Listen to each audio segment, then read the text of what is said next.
Concept, of course, is we're swapping songs, which was something we stole from ourselves way back when we were 20. And we invented the idea.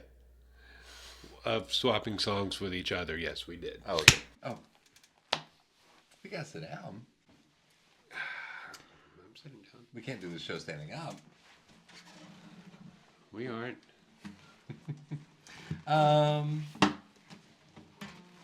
Peyton, I want to share with you one of the first songs that I wrote that I thought was like Good. good. Yeah, like this might be something, you know? And this has been written in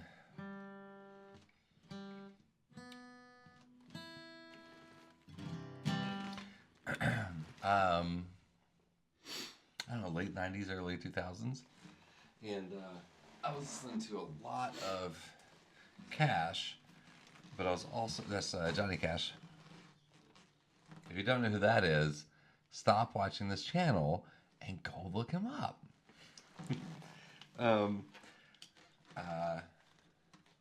This is a lot of Cash, but I was also listening to just a lot of like kind of early folk stuff.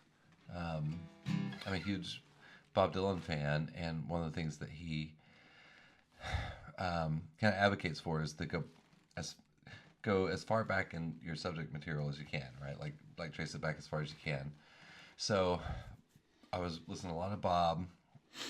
I was listening to a lot of Cash, and I was also going back to like the Carter family and Robert Johnson and Woody Guthrie, and you know, just going backwards. And a song category or a genre that I kind of fell in love with was like the murder ballads, right? Right. And I still love those songs. You know, I love that. You know, I mean, so many of those back in the day were pretty misogynistic. It was always the guy killing the lady, you know, for one reason or another. And I like that there are, I shouldn't say newer anymore because this has been going on for a while, but now we've inherited a class of female songwriters who will write about, you know, murder ballads in the opposite direction where the woman kills the man. Earl. Yeah. Goodbye, Earl. Yeah. Oh, that's a Dixie Chicks thing. That's nice. Yeah, but anyways, I was really enthralled with that particular brand of songwriting, and I wrote this song, and you know, I mentioned it before. We grew up in Gainesville, Georgia, and I remember my father was a locksmith, and we go out on calls, and Call the locksmith. I guess that's right. And we would go out, and there was this one trailer park. And I think it was out Thompson Bridge Road, but I can't remember for sure. And you know, like those fast food arrow like the signs where they put the number or the letters up, and it would have the big arrows with the lights in it, and it would point the direction to the, I guess, the fast food place or whatever. This trailer park had a sign just like that. It was, you know, those like arrow signs, and it was like rent here or vacancy or whatever. And I remember as a kid thinking, well, that's weird. That's like a fast food sign, you know. But there's no burgers in here. You can also live here. Make your own burgers if you want. I don't remember the name of the trailer park. I do remember that a little girl was abducted and killed in the trailer park I'm thinking of, which I don't write about in the song, and I don't want to visit because it's awful. But yeah, this particular trailer park had one of those. Gee, that's exactly where I thought you were taking us. It's not. I'm sorry. But that particular trailer park had one of those signs on the side of the road that looked like it was pointing to a fast food joint.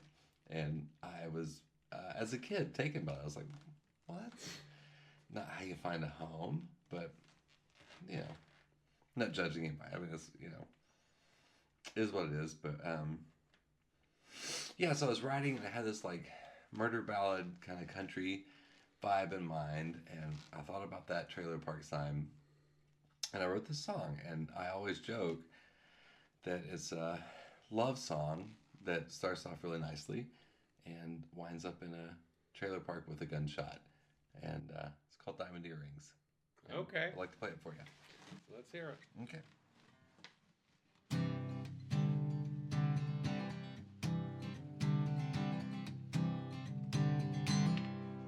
Well, I pulled up beside those old taillight arrow signs, with mercy in my hands and trouble on my mind. I turned the engine off, I didn't think it over at all. I said a prayer for you, baby, then I watched the hammer fall. Now the trailer park smells like sulfur and there's mud down in the well. Every man carries in himself his own heaven or his hell. And there's this pair of diamond earrings last Christmas you just had to have. I sold my records, babe, and I borrowed money from your dad. And when they stand me in the courtroom and ask what went through my head, I'll tell them it was them old diamond earrings on the table by his bed. Now the trailer park smells like sulfur and there's mud down in the well. Every man carries in himself his own heaven or his hell.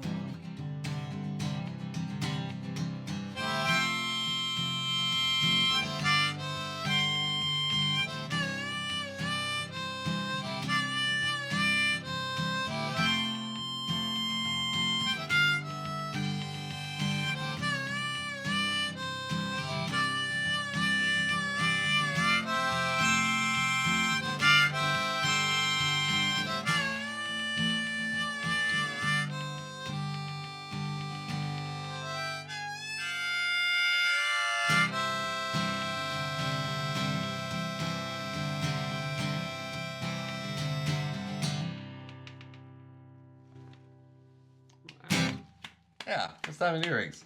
I like that. Mm-hmm. It's a good one. Thanks, man. I wrote it a long time ago. It's on one of your albums. Which one? It's on my first record, Hands of the Wicked, which came out in 2009 and is currently not streaming.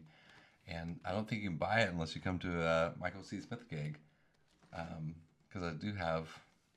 Why is it not streaming? Cost money. When I first started out, I wanted my name to be... Because my name is Michael Smith, which is boring as you know, which is just so already taken. And Michael W. Smith, if you try to Google me right now, you're going to end up with Michael W. Smith stuff. Right. So I wanted my name to be Michael C. Smith, all one word. So when I first put that record up for streaming, it was under Michael C. Smith, all one word. And that was okay until the invention of like Alexa, like the Echo Dot stuff and the Google Play and whatever, the things that you speak to in your home. And if you try to ask for Hands of the Wicked by Michael C. Smith, you're not going to get it. But I did discover that if you ask for Hands of the Wicked by Mitchell C. Smith, or whatever it was, you can get it.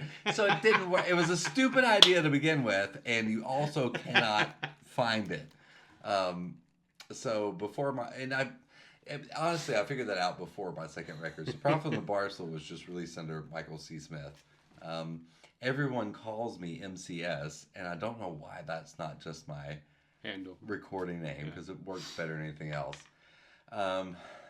So I started down this path of fixing Hands of the Wicked so that people could find it. Mm-hmm. And it turns out that once something's on Apple Music, you can't take it off and re-release it. You can take it off, but you can't re-release it because Apple knows that it's already this album that exists, and you can't steal other people's music even though it's my stuff. I got you. So that's the only streaming profile that does it. I could put it back up under Michael C. Smith on Spotify and YouTube Music and everything else, but it won't stream on Apple. And I think that's eventually where it might end up, but no, still exploring. But that's my story about don't be Michael C. Smith all one word, because you can't. You just can't. You just can't do it. It's dumb. It's real dumb. I was young. I was real young.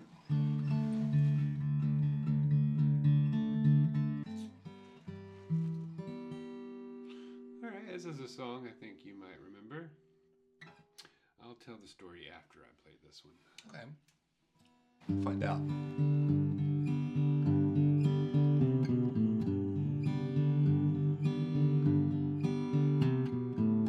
Once we had a love affair with fire.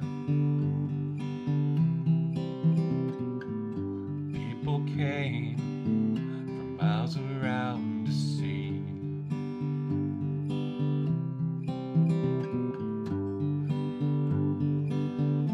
And we sat and we drank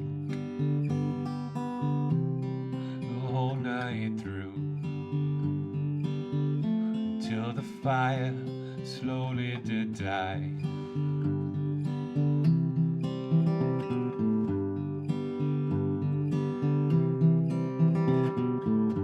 Once we knew what we were here for. Our lives collide and then part like the sea.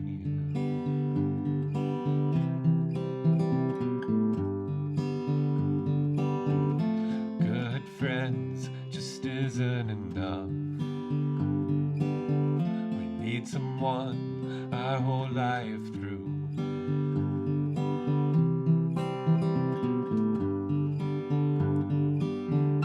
And I'd crawl to your feet if it would do any good. And I haven't a care, I just want you there.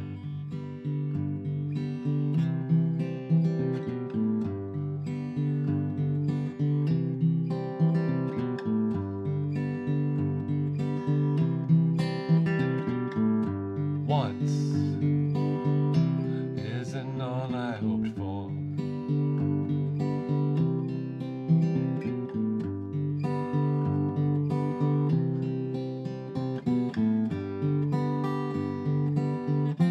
And I'd crawl to your feet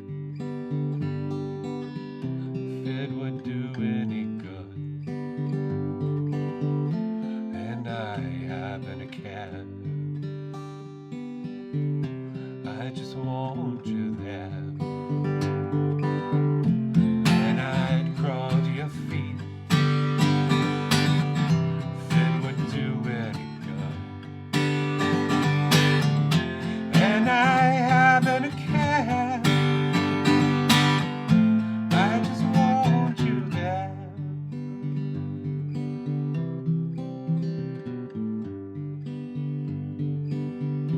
Love affair with fire.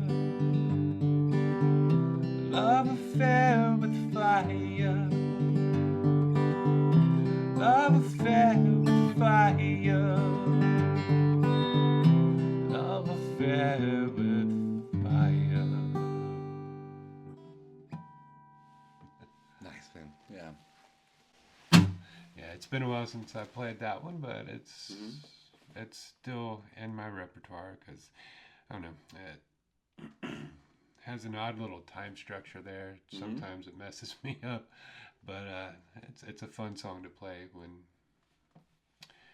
when I play it. And I think you may know that whole line, the love affair with fire, came from a book I read when I was about 16 or so, called Swan Song by Robert McCammon, and he's one of my favorite writers. And for some reason, that it's the very first line in that book, and it just it fits the book perfectly, but it Sure just stuck with me, and I wanted, for some reason, to write a song with that, and so I did. And pretty much everything that comes after that is just stream of conscious. It has no real meaning. didn't really have anything to do with my life at the time. It's also around the time I started getting into Leonard Cohen for the first time, and discovering his music. So I think maybe that's where the weird time signature comes from. He sometimes does weird things like that, and I don't know. It just kind of grew a life of its own. But that all started with that seed from the first line of the book, and I've held on to it ever since. So. Does that book have any particular relevance to our lives or any other project we might be working on? Well, funny you should mention that. It is so funny that I would mention that. Yeah. For those who are unaware, we are doing a book project where we're reading Stephen King's The Stand and McCammon's Swan Song, and just kind of doing a comparison, contrasting of the two. Maybe we're just going to talk about what we think about the books. Pretty but hopefully much. compare and contrast, because there are similarities. There are similarities and vast differences as well. So when we ever get around to doing that, I'm sure it'll be fun. And Peyton's almost done with both books. I am still working on Swan Song. But I'll get there. We'll get there. Yeah. And it's going to be great. I think it's going to be really cool. It was your idea. It's a wonderful idea. And the books do have enough parallels and enough differences to where we can, I think, say something either really cool and brilliant about them, or just talk about the brilliance that's already there. Yeah. So, that should be fun. I wanted to ask link you... to that project below. Link to that project below. Eventually. Or because this here. might come out before that. So we have to go back. Maybe. We'll see. I gotta get to reading. Yep. Better get to it. Um, In fact, we're going to stop recording now. You're going to go read a book. leave this page and read The Stand and Swan Song real quick, and then come right back. But don't forget to like and subscribe. I wanted to say two things about that song. One, that imagery of crawling up to someone's feet is fantastic. You said it isn't necessarily about your life. Where do you get this imagery of crawling to someone's feet? Were you going through something there, or? I wasn't really going through anything. It just kind of fit. And I don't know. I mean,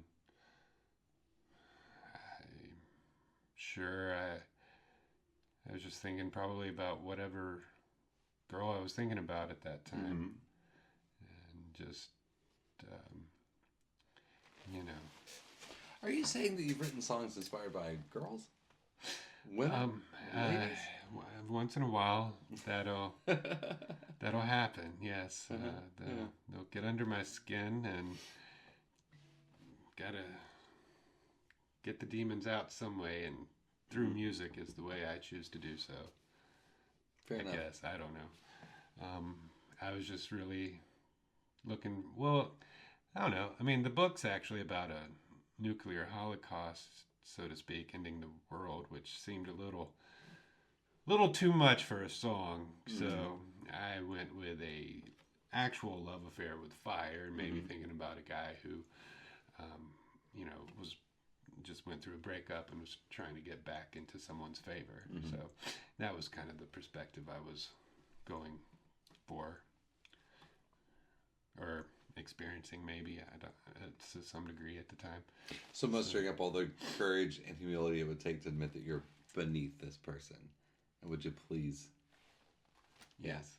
My other thought is, there's one, maybe it's the second verse. You start with the once, you let it, and then you come back. Yeah. Where does that phrasing's brilliant, I think. I completely forgot my lyrics, so I just kind of stopped after. So it's just an accident. Okay. No, actually. No, I think I've heard you do it just like that before. I have. Yeah. Originally, that is what happened. But what you were saying with that imagery or whatever, it kind of stuck in my head, and I was like, that actually kind of works. So I ran with that. I like it. So I've kept that ever since. I like it. I love that song. I think it's a good song. Yeah. Well, it's